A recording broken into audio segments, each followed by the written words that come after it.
What's going on, everybody? It's your boy Side 11. Right now, we talking about why women get disrespected and pinned and, all type of forceful shit in the East, and why women are loved and valued in the West. Now, why are these two cultures so separate? Why are these cultures so polarized? Why are these cultures so different, so opposing to each other? Why is that? That's a crazy thing. Well, in the East, we have things like Islam, we have things like Christianity, we have things that, or mental dispositions or cultures that are established over there that pertain to the man being the ruler of the relationship. Which there's nothing wrong with it, of course, until it goes too far. And then the man starts thinking, oh, I don't need the female, and I'm gonna just start running her shit. And if she says something about it, you're gonna get slapped upside down your head, girl. You better have nothing to say about how I'm treating you. In fact, you better say nothing about about what's wrong with me. Because if you say there's something wrong with me, you're gonna get a beating later when we go home. Now, look, to be fair, I'm not picking on anybody. I'm not picking on Muslims, although I kind of am. I'm not picking on Christians, although I kind of am. But the most important thing to realize is, why is the female so suppressed, so oppressed in the East, but she's so valued and exalted in the West? Why is that, though? Why is there two different systems in these different continents? Why is that? Well, I'm here to explain that for you today. You see, the history on that side of the world is different from the history on this side of the world. So the current established pattern of behaviors that everyone follow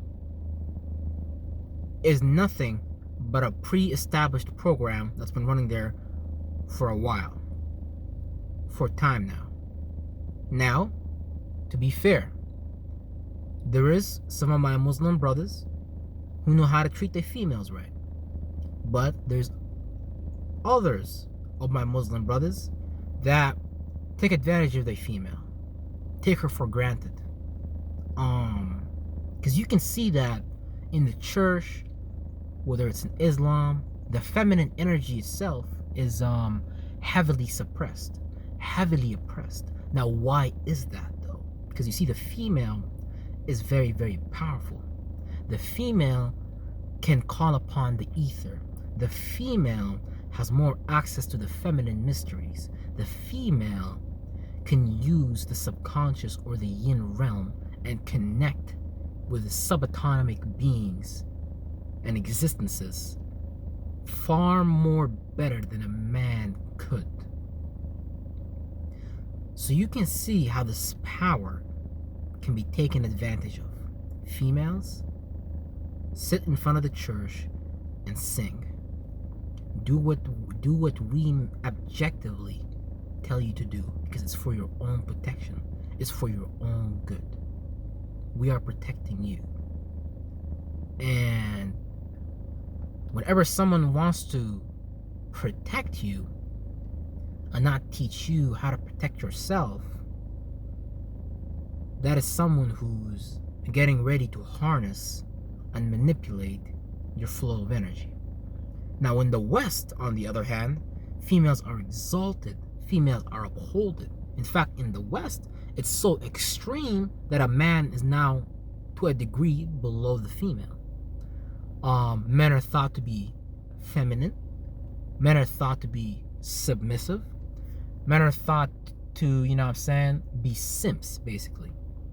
You know what I mean? You better not be too masculine in the West, or you're going to be looked at as, oh, this is toxic masculinity. You are a toxic male. You got to be a little bit feminine. you need to be emotional. In fact, in the West, they actually flipped the script. They said, yeah, men, yeah, y'all be the females. And they told the females to be the men. Let's see how long these relationships will last. Because, they won't last very long.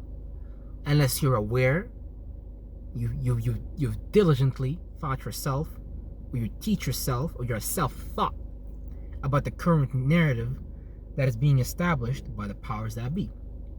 Now the question is, why is it in the East men are way too dominant, and why is it on the West that men are not dominant?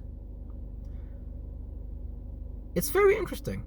It's very interesting to observe, because if we can just bring these two and make it like in between, not too polarizing, because what we have now is extreme polarization of the genders, of the energies, because we are energies. You see, there's going to be a time where men will no longer want to be with women. They will want to be with men, or transgender men. And there's going to be a time where females are not going to want to be with men. They're going to want to be with other females, because of the current culture and the current narratives that we are establishing through movies, through entertainment, through the celebrities, which are really the fallen angels. They're the fallen stars. See, they would like to have us think that these celebrities are our heavenly guidance, but you cannot look at Kim Kardashian and say that's the feminine example of what woman is. Now, Jenny Aiko, you know what I'm saying? That's cool. Because she really being a female out here. She really being emotional out here. She really trying to sense the collective consciousness and write music with that. So I really, really respect that. But when we have this extreme polarization, brothers and sisters, man, humanity will die. And only the select few will survive. And the select few, man, they're very few. Like Jesus said, Jesus was one of many brethren. And my brethren, unfortunately, are dying left and right. And I mean spiritually and mentally. Because it's a war going on outside that nobody is safe from. It's a war of thoughts and feelings. Nobody is safe from this war. We're all getting attacked by thoughts and feelings right now. Whether it's through the TV, whether you walk in the store right now. I just came back from the gas station to fill up my car, and some people were affected by the thoughts and feelings of COVID-19, and they want to go everywhere with a mask, including their car.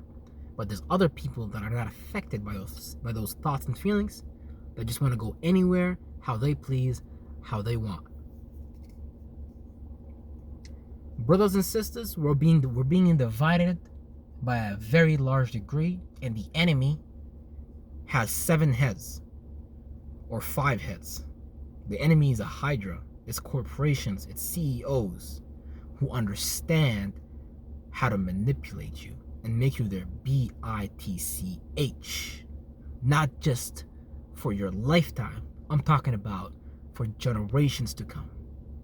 See, there's going to come a time where you're going to willingly give up your sovereignty for somebody else's established system or established culture. There's going to be, that time is coming and approaching very, very, very quickly. Now, these fellas, these brothers, these sisters, whoever they are intelligent, but they are not that intelligent. They just keep you dumb so that they can rule over you. Really, the system and the knowledge of how they do things and how they run the world and how they divide people, it has always been the same. But the reason why it's so effective is because they know that the people will not come together. Now, your left and right brain, they can come together, but are people from the East and from the West gonna come together to think as one? I don't think so. I don't think so. Yeah, that's just a little bit of what's on my heart and mind, you know, that I wanted to share with y'all. So, yeah, like, comment, subscribe, and y'all have a blessed day, man. bliss it there, because we're never less.